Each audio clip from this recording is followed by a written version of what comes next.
Good morning students, आप सभी का श्रीश्याम विज्ञान एकेडमी की ऑनलाइन क्लासेज में स्वागत है।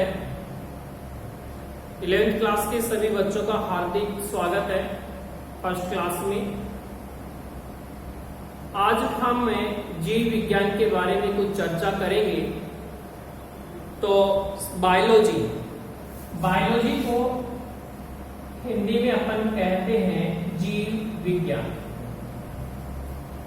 ठीक है, ये जीव विज्ञान दो शब्दों से मिलकर बना होता है।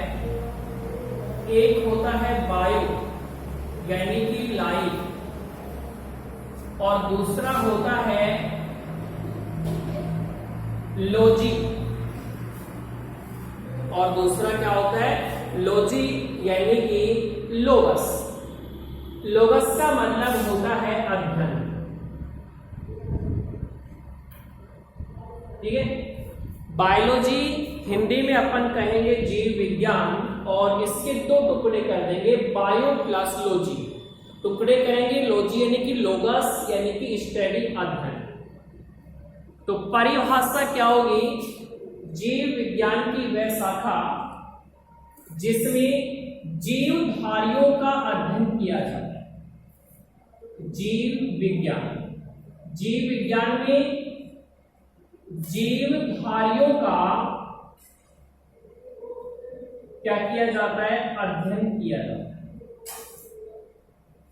तो जीव विज्ञान की वह शाखा है जिसमें जीवधारियों का क्या किया जाता है? अध्ययन किया जाता है। उससे अपन जीव विज्ञान कहते हैं।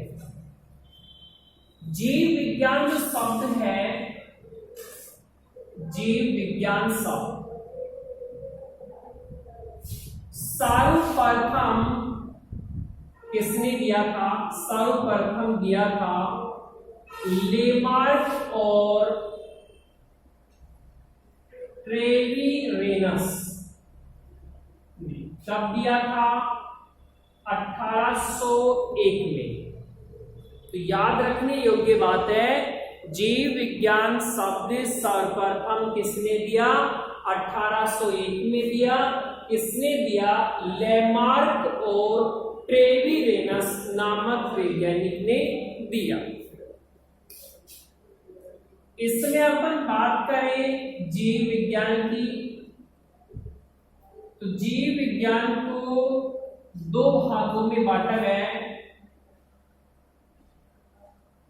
एक है बॉटनी और एक है जूलॉजी। ठीक है, तो जीव विज्ञान को कितने भागों में बांटा गया? दो भागों में, एक बॉटनी और दूसरा जूलॉजी। इस बॉटनी शब्द की जो उत्पत्ति है वो किससे हुई? ग्रीक भाषा के शब्द से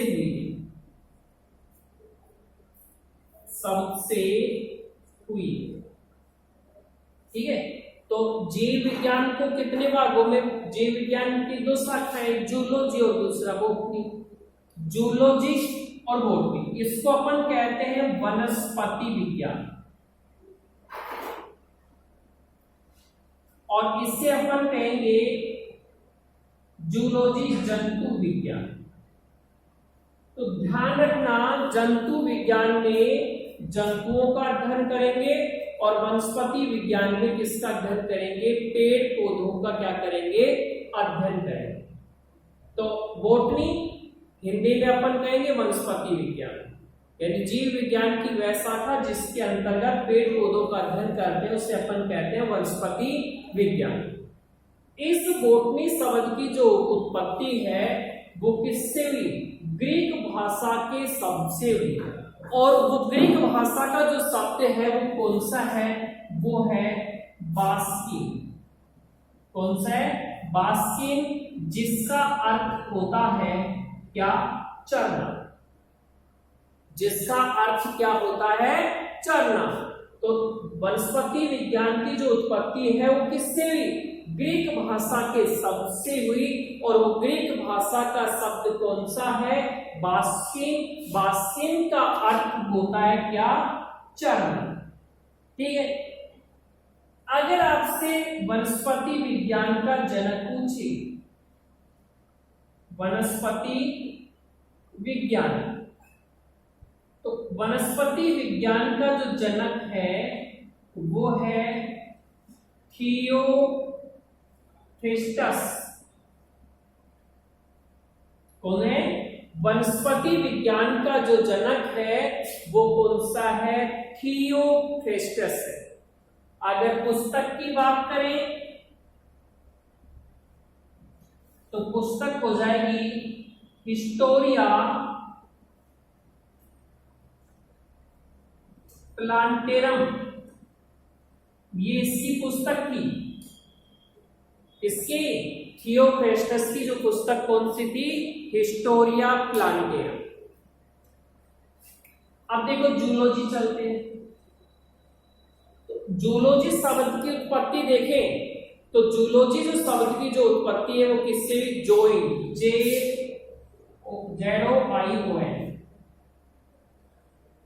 ठीक है, जॉइन। इसका मतलब होता है प्लस लोगस। इसका मतलब होता है एनिमल, और लोगस का मतलब होता है क्या? अध्ययन। ठीक है, इसका मतलब क्या होता है? अध्ययन। तो जूलॉजी के अगर टुकड़े करें तो जॉइन प्लस लोगस। जॉइन यानी एनिमल्स, और लोगस का मतलब अध्ययन। किसका अध्ययन करेंगे? एनिमल्स का अध्ययन करेंगे। तो जीव विज्ञान की वह शाखा जिसमें जीव जंतुओं का क्या करते हैं? अध्ययन करते हैं, उसे अपन क्या कहते हैं? जंतु विज्ञान। अगर जंतु विज्ञान का जनक पूछे,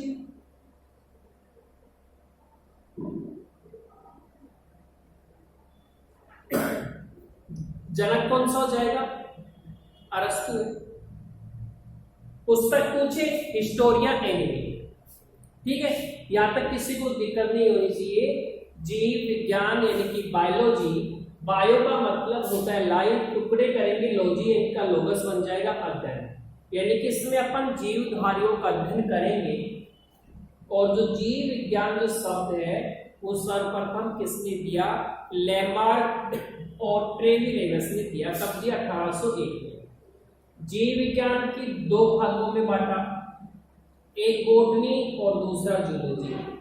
बोटनी को अपन हिंदी में कहते हैं वनस्पति विज्ञान। इस वनस्पति विज्ञान की जो उत्पत्ति ग्रीक भाषा के शब्द से हुई, वो ग्रीक भाषा का शब्द कौन सा है? बास्किन। बास्किन का मतलब होता है चर्म। ठीक है, तो इसमें वनस्पतियों का अपन क्या करेंगे? पेड़ पौधों का क्या करेंगे? अध्ययन। वनस्पति विज्ञान के जनक की बात करें तो वनस्पति विज्ञान का जनक कौन हो जाएगा? थियोफ्रेस्टस हो जाएगा। पुस्तक कौन सी हो जाएगी? Historia plantarum. इसी तरह जू प्लस जॉइन प्लस लोगस, यानी कि जॉन एनिमल्स, लोगस का मतलब अध्ययन। इसमें जीव जंतुओं का अध्ययन करेंगे। जंतु विज्ञान का जनक पूछे अरस्तु, वनस्पति विज्ञान का जनक पूछे थियोफ्रेस्टस, पुस्तक पूछे अरस्तु की हिस्टोरिया एनिमल्स। ठीक है, तो ये अपना हो गया। अभी इसमें अपन कुछ शाखाओं के बारे में पढ़ेंगे। वनस्पति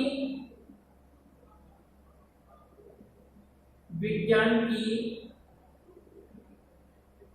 शाखाएं। देखो, सबसे पहली जो शाखा की अपन बात करते हैं एग्रोस्टोलॉजी। सबसे पहली जो शाखा की अपन बात करेंगे वो कौन सी हो जाएगी? एग्रोस्टोलॉजी।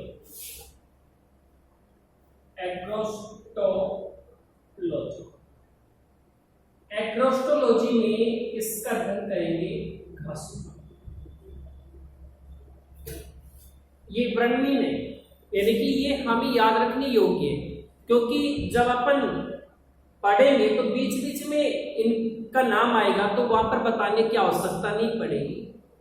एग्रोस्टोलॉजी, ठीक है, एग्रोस्टोलॉजी यानी कि वनस्पति विज्ञान की वह शाखा जिसके अंदर किसका अध्ययन करते हैं, घासों का अध्ययन करते हैं, उसे अपन कहते हैं एग्रोस्टोलॉजी कहते हैं। दूसरा है एंथोलॉजी, इसमें किसका अध्ययन करेंगे, पुष्पों का। अब देखो एंथोलॉजी को चाहे हिंदी में लिख लो चाहे इंग्लिश में लिख लो, अपन लिखेंगे एंथोलॉजी। तो वनस्पति विज्ञान की वह शाखा जिसके अंदर पुष्पों का अध्ययन किया जाता है उससे अपन क्या कहेंगे, उससे अपन कहेंगे एंथोलॉजी कहेंगे। तीसरा है ब्रायोलॉजी। ब्रायोलॉजी में ब्रायोफाइटा का क्या करते हैं, अध्ययन करते हैं। अगला होता है टेरिडोलॉजी।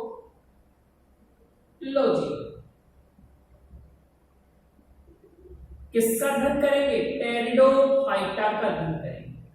नाम से पता चल रहा है टेरिडोलॉजी, वनस्पति विज्ञान की वह शाखा जिसके अंदर टेरिडोफाइटा का अध्ययन करते हैं उसे टेरिडोलॉजी कहेंगे। पी साइलेंट, इसमें ध्यान रखना। और ब्रायोफाइटा, तो वनस्पति विज्ञान की वह शाखा जिसके अंदर ब्रायोफाइटा का अध्ययन करेंगे उसे अपन क्या कहेंगे, ब्रायोलॉजी कहेंगे। फॉरेस्ट, अगला है फॉरेस्ट्रोलॉजी।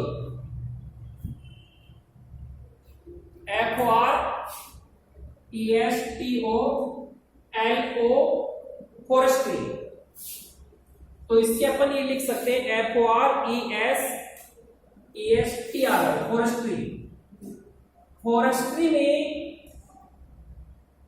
किसका अध्ययन करेंगे, हम अध्ययन करते हैं किसका, वनों का अध्ययन करेंगे।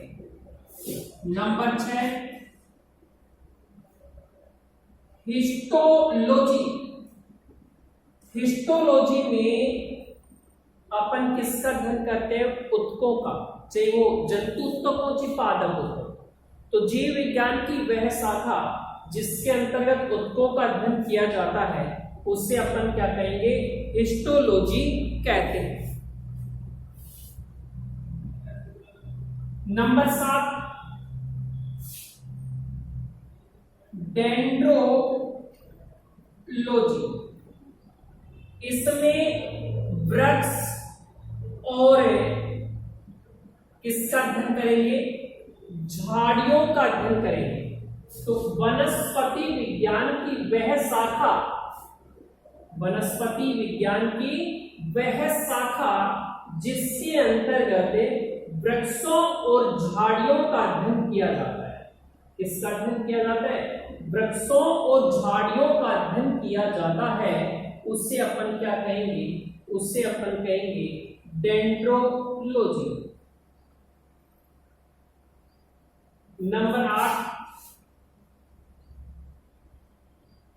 डेंड्रोक्रोनोलॉजी।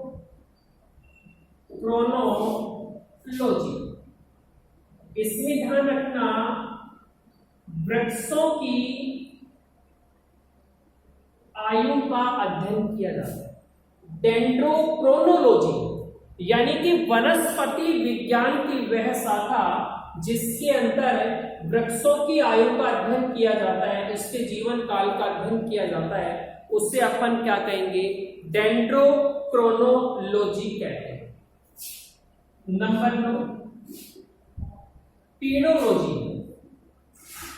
पीडोलॉजी में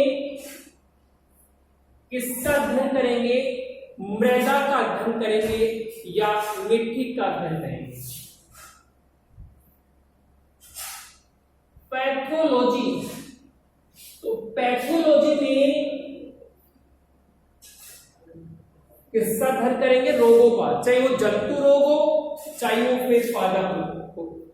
तो वनस्पति विज्ञान की वह शाखा जिसके अंतर्गत रोगों का अध्ययन किया जाता है उसे अपन क्या कहेंगे, पैथोलॉजी। उसके बाद में नंबर 11 फाइटोलॉजी। फाइटोलॉजी में किसका अध्ययन करेंगे? फाइकोलॉजी में अपन अध्ययन करते हैं किसका? शैवालों का।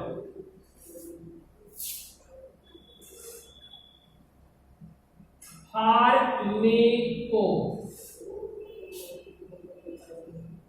PHARMACOLOGY,